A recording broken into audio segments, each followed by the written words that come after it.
Well, greetings, fiction fans, and welcome to this installment of Narration and Point of View.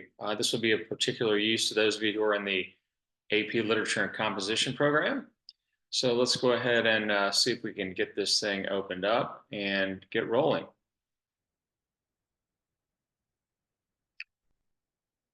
All right.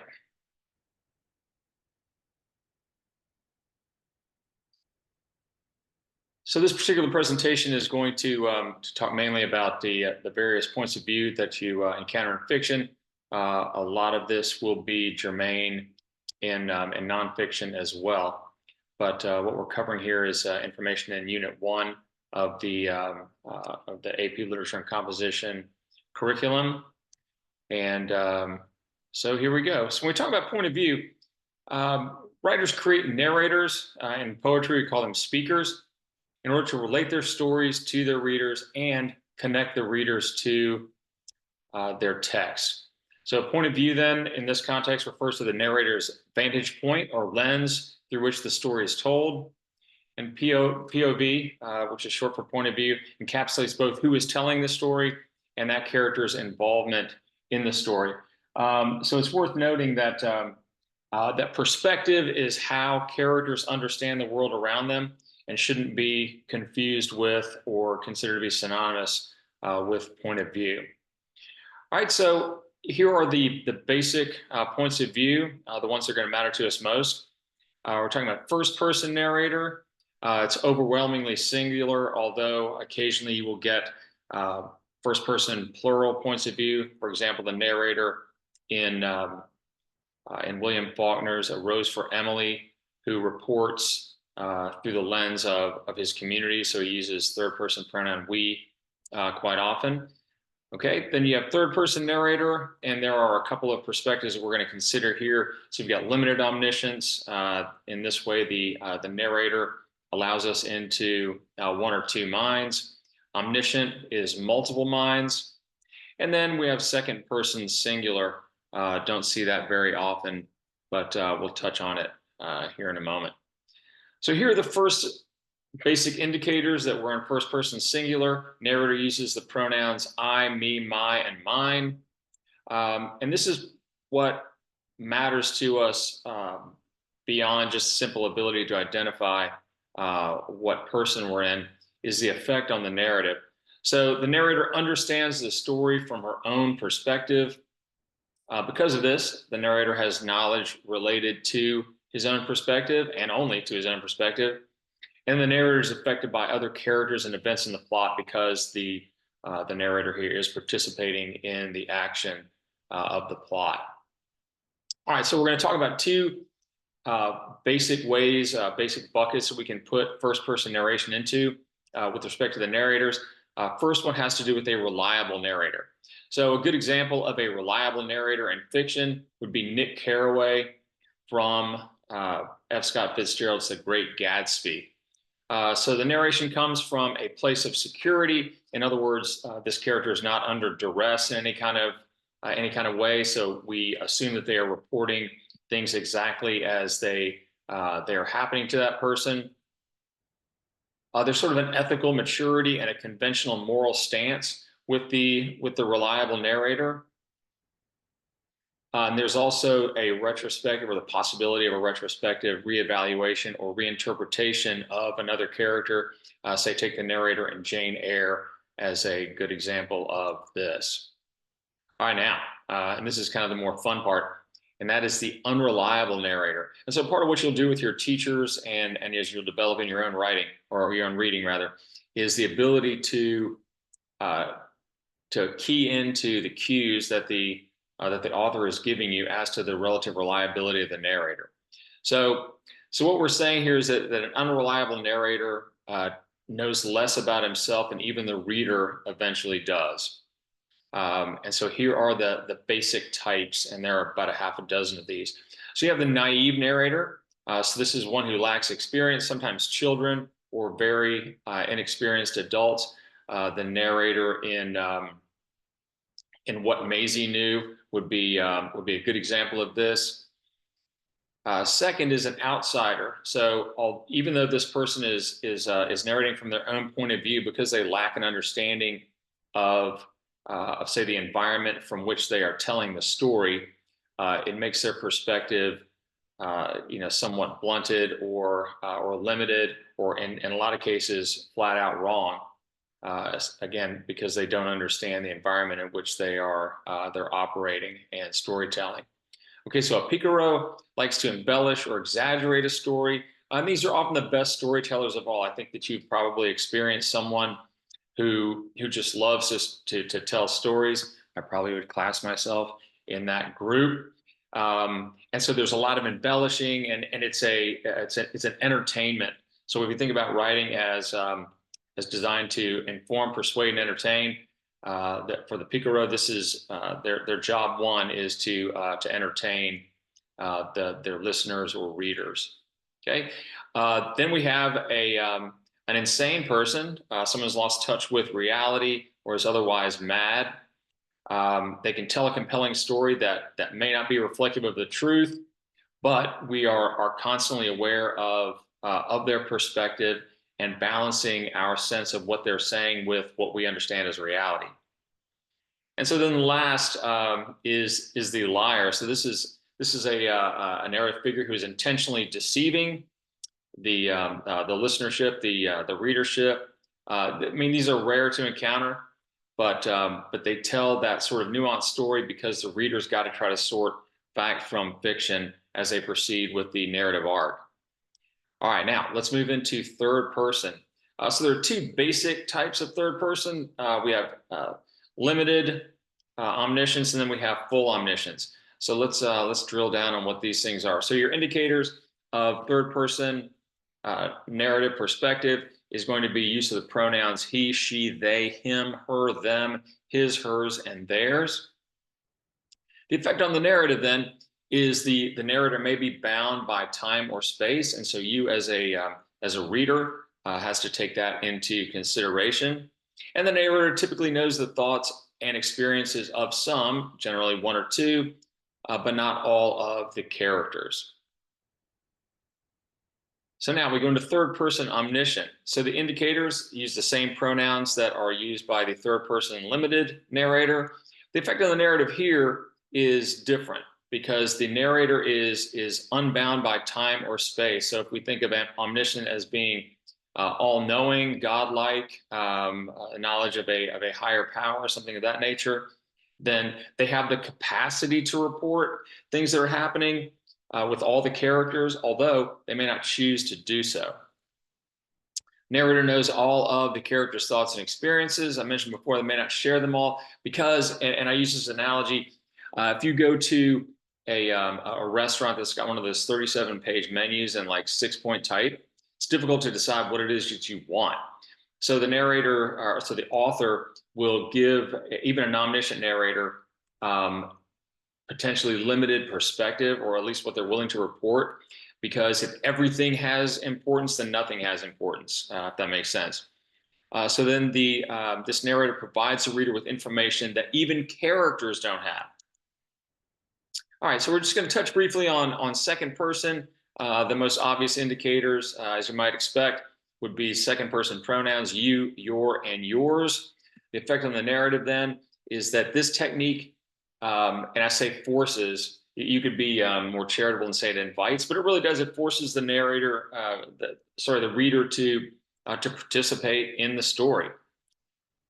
In effect, the narrator decides the reader's actions. So often in say horror stories, things of that nature, a writer might choose to employ the second person point of view in order to narrow the distance between the narrative and the reader.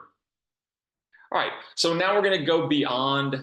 So what you just got is in essence the elements that the College Board would give to you in any array of the books that are out there. The one that I'm looking at right now is Ideas in Literature by Williamson, Zell, and Elizabeth Davis, fine instructor that I had at an AP seminar here this past summer.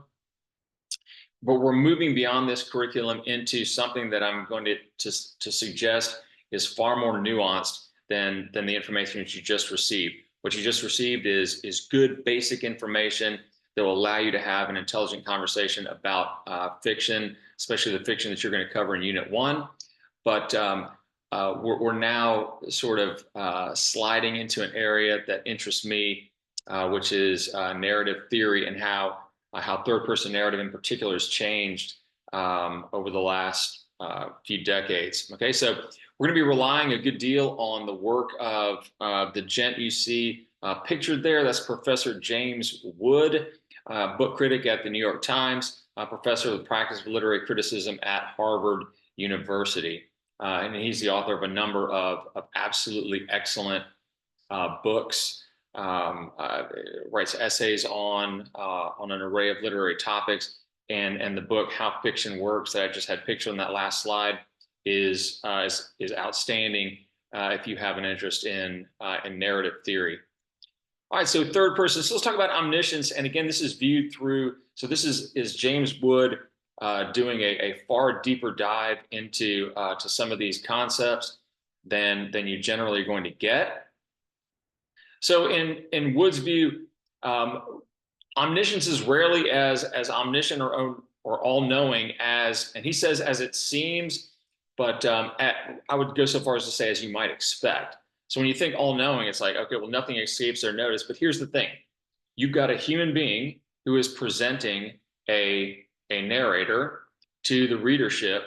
And because that human being can't know everything, whatever narrator they create is going to be similarly limited, or I would go so far as to say flawed. So this authorial style generally makes third-person omniscient seem partial or inflected. And by inflected, we just mean that it's not cut and dried, straight and narrow type thing. We're going to use language about how the narrative voice seems to bend itself around characters and around circumstances that are part of the plot in the fiction piece. So in this, I'm going to give you some examples of this.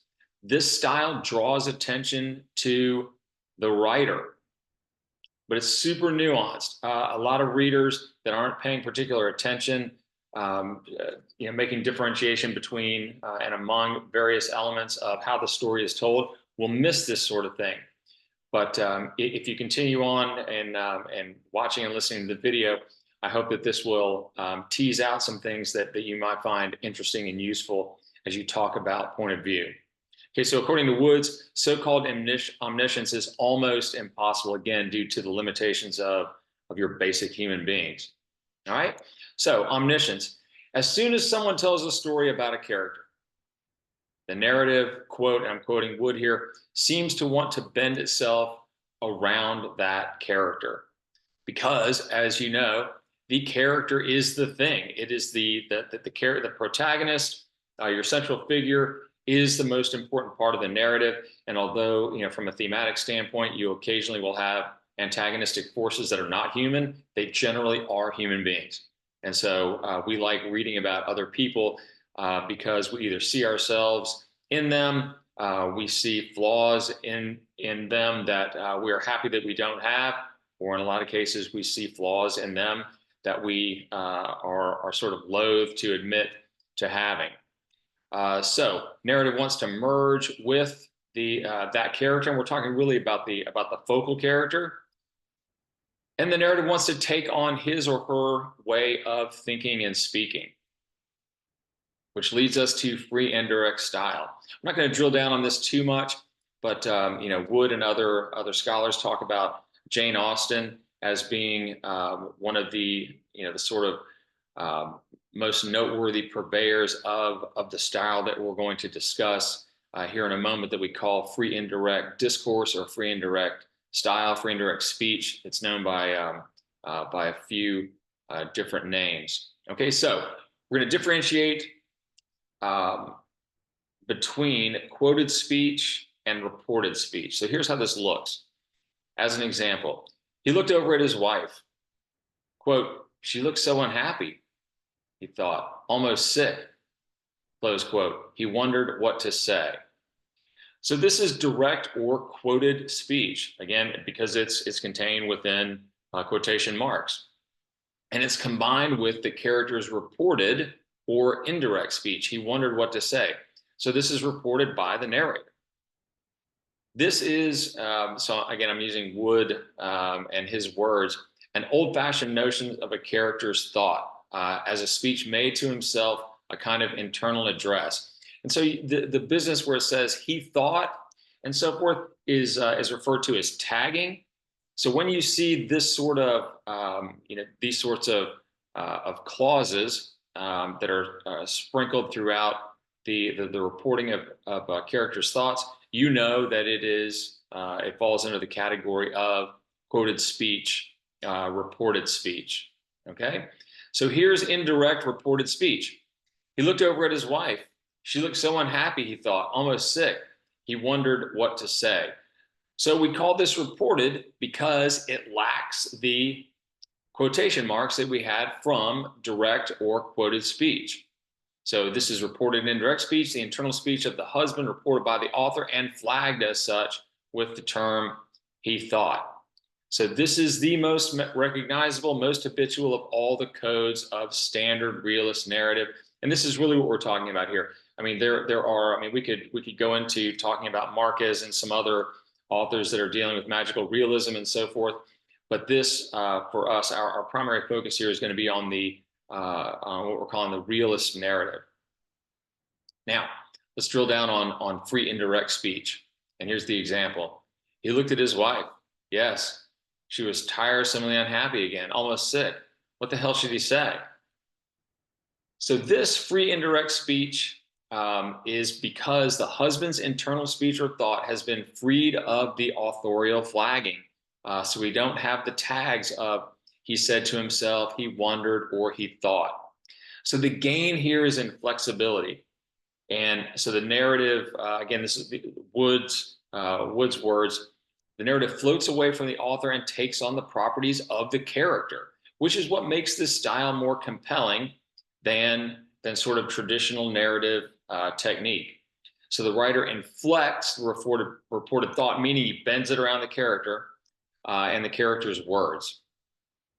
Now, I want to make a distinction between free indirect speech and stream of consciousness, because a lot of students will find difficulty in being able to differentiate between the two things. So here's an example of stream of consciousness. He looked at her, unhappy, yes, sickly, obviously a big mistake to have told her. His stupid conscience again. Why did he blurt it? All his own fault, and what now? So this internal monologue, you see this with Mrs. Dalloway by Virginia Woolf. You see this in the writings of James Joyce and William Faulkner and so forth. But it's freed from the flagging and quotation marks and sounds like the sort of pure soliloquy of 18th and 19th century novels. So let's continue with free and direct style, and this is where okay, so this is what I find fascinating and why I ended up doing this tail end of the presentation to begin with. So here's our quote. Jen watched the orchestra through stupid tears. So what single word marks this as free indirect style? Jen watched the orchestra through stupid tears. Well, clearly it's the word stupid, which raises the question, whose word is this? I mean, it's not the author's, because why would the author call her own character stupid for emotionally reacting to the music? So in this marvelous alchemical transfer, the word belongs partly, if not primarily, to Jen. She is listening to music and crying and is embarrassed that she's allowed these, quote, stupid tears to fall. Okay, so we talked about the effect of the various points of view earlier. And what I would say is that the benefit or the effect of this particular narrative style is that it truly does narrow the gap between the reader and the writer, and more importantly, I think, the reader and the character. So hope that was useful, and I will see you. Stopping sharing. I'll see you on the next video.